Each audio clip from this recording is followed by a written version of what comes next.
Morning, everybody. Good morning, Rabbi. Today is the 7th day of Adar.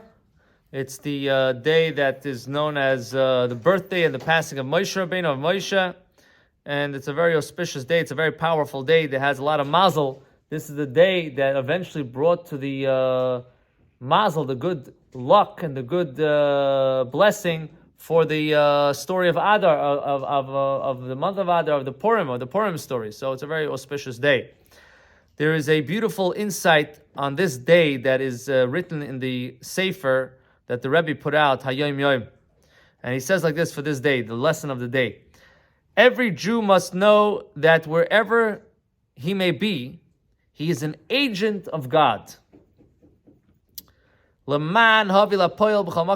bring into fruition in whatever place this person is, to illuminate the world through light of Torah and divine service.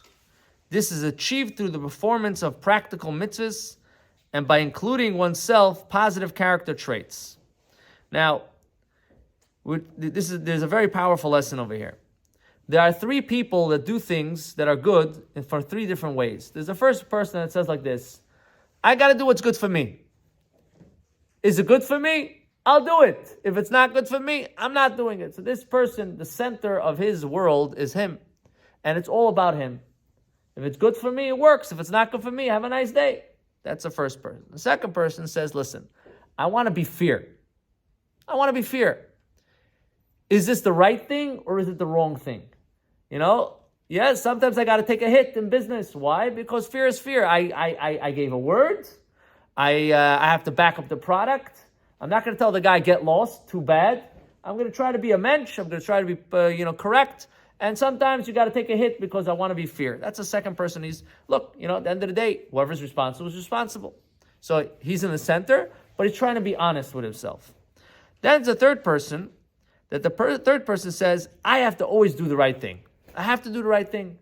Fear, not fear. What's the right thing for me to do? And he does it. And that's a really special level. But at the end of the day, all these three people, they all have one thing in common. It's all about them.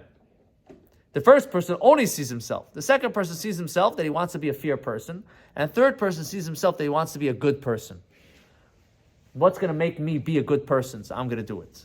Then there's a fourth way that a person loses himself and says, what does God want from me?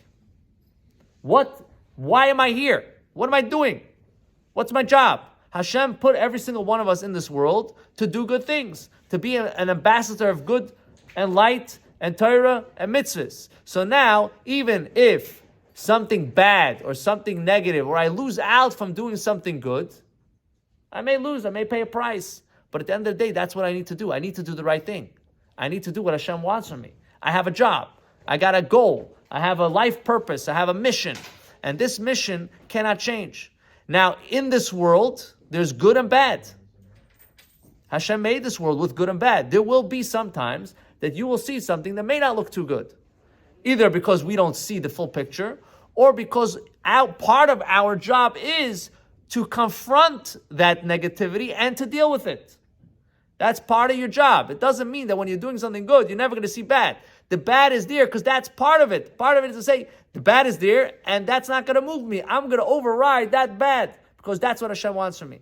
So Hashem should help. We should be able to have that focus, have that insight, have that approach, that every time we're doing something, we don't want to just do it because it's fear and I want to do the right thing and I want to be a good person, but we want to serve Hashem. We want to fulfill our mission, and that includes doing it no matter whatever the response is going to be, whether you get a thank you, you don't get a thank you, and even if something negative comes through it on the way, you realize that is part of what I have to do to elevate myself and to bring light into the world and to overcome that level of darkness. Hashem Shalom should be inspired, and we should all be blessed, just like Moshe Rabbeinu. Today was his birthday and his passing. It's a complete picture. Hashem should help that every single one of us, we should be able to fulfill our full mission, including the coming of Mashiach B'Kara Mamish. Amen.